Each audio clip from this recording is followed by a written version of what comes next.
グリザイユファンの皆様、こんにちは。ウネアトリエの加藤です。今日の動画はいよいよキャンバスに絵の具をつけ始めるんですけれども、といってもまだ下地の段階です。インプリマトゥーラと言われる有色下地をまず最初に施します。うっすらと色をつけた上に、いよいよ白黒で描き始めるんですけれども、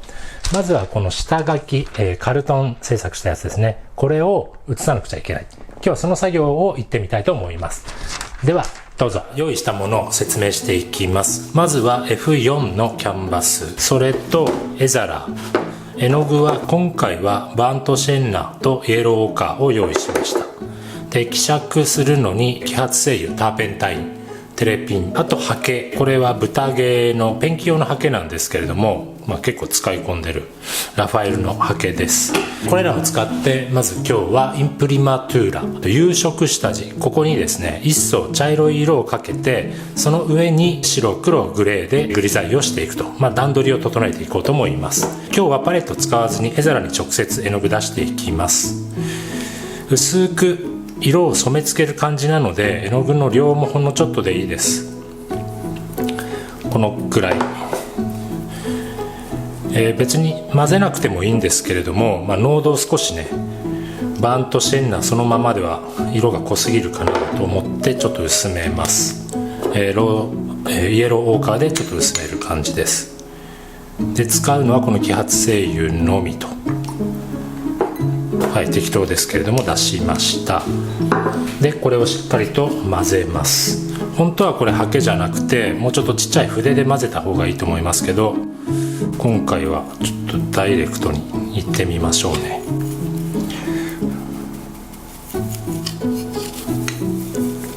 もうちょっとテレピン、ターペンタイン入れて良さそうですね。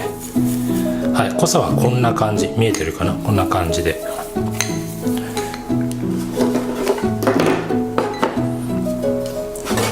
この時にハケの毛の量が多いと結構ね吸っちゃうので、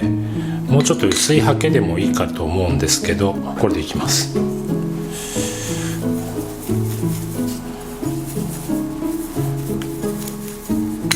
だいたい溶けました。こんな感じ。一層薄く塗るだけなのでこのくらいで十分足りると思います。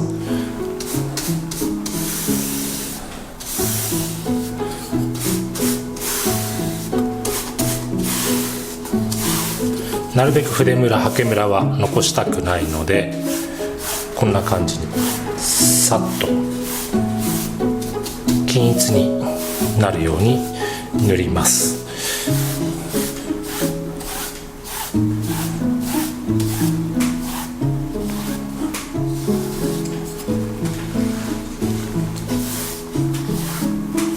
濃さは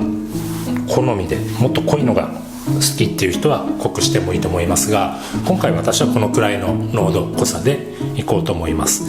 で、使ってるのはテレピンのみなので結構早く表面が乾燥してくれ、試食乾燥してくれると思いますので、これでちょっと時間を置きます。少し時間を置きまして、今このインプリマトゥーラ有色下地がだいたい乾いたところ、手で触っても手につかないくらい、テレピンが揮発して顔料が残ってる、固着力そんなにないので、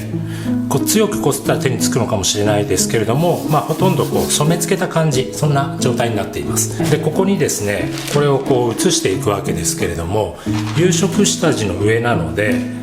これ今回薄いですけれども、トレーシングペーパーの裏にはホワイトを塗って白い線をトレース写そうと思います。とやり方なんですが、今これひっくり返しました。パネルの上がいいかな。今これ裏返した状態です。で、用意したのはコンテです。コンテのホワイト、他にパステルとか、白いこういったスティック状の粉状の画材であれば何でもいいと思います。これをですねなぞっていきます。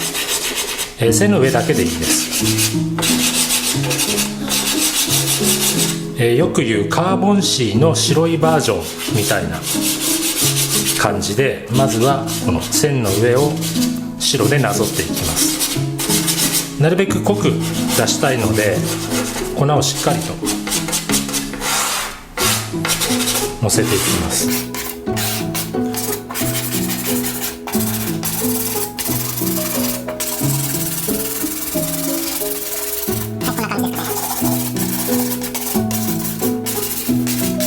あとね、どうしてもこう粉にムラができやすいので、ちょっとねガーゼとかこういったティッシュを用意して少しね押さえてあげるといいです。トントントンと粉をね、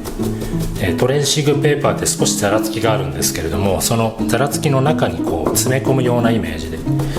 トントントンと押さえてあげます。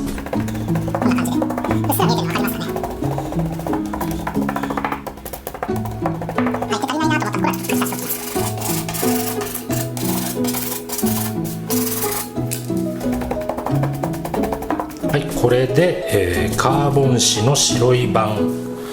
のようなものができました。うっすら白くなってるの見えますかね。でこれ余計な粉をちょっと落としてきます。はい、そうしましたらキャンバスにのせて、ちょうどいいところにのせて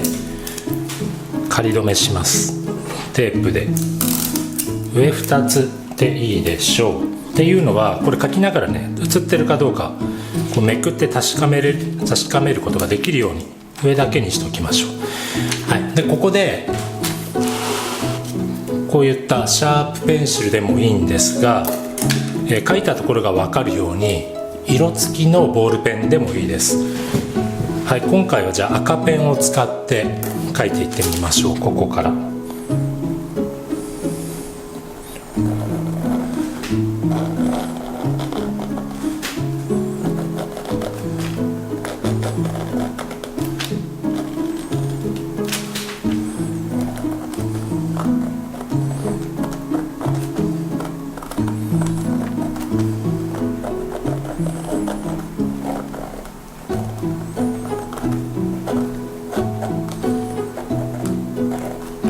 ある程度書いたところでちゃんと写ってるかどうかを確かめて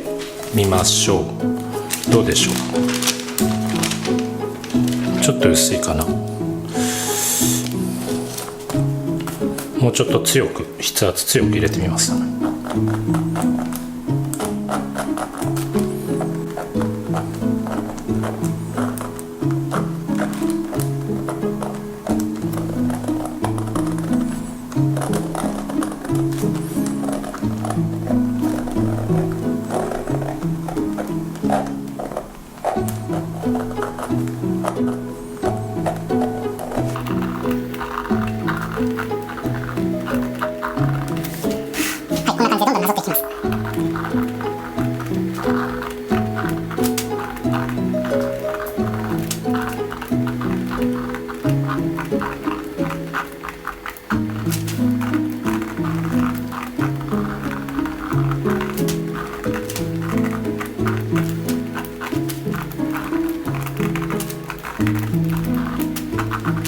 あくまでもこれは、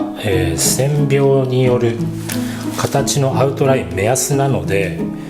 大体の位置が分かるようになっていれば、あとは現物を見ながら描いていこうと思います。本来ですと、これデッサンさえきっちりと本仕立つというか、カルトンがしっかりできていれば、その後はそのカルトンのみを見ながら描き進めることもできないことはないわけですが、今回はその小さなモチーフだということもあって、現物をそこに目の前に置いてですね、実際に見ながら描き進めることも可能と。でそんな風に進めていこうと思っています。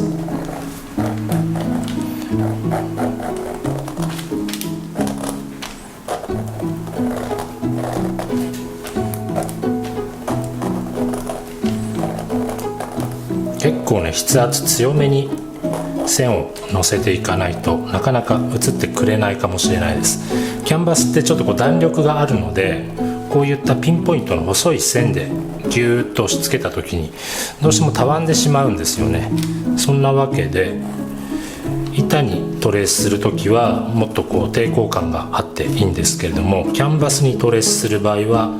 ちょっとね筆圧強めに、そしてこの使う画材も先の尖った鋭利なものの方がいいかと思います。ただ紙が切れない程度に、破けない程度に加減はしてほしいなと思いますけど、はい、こんな感じでどうでしょう。さてトレースが終わったところでこんな感じでで見えにくいところはこういったコンテペンシルって鉛筆型のコンテもありますので、これを使ってこの見えにくいところをちょっとだけ書き足してあげるとよりはっきりして次の作業がしやすくなると思います。こんなのも使ってみました。今日の作業はここまでになります。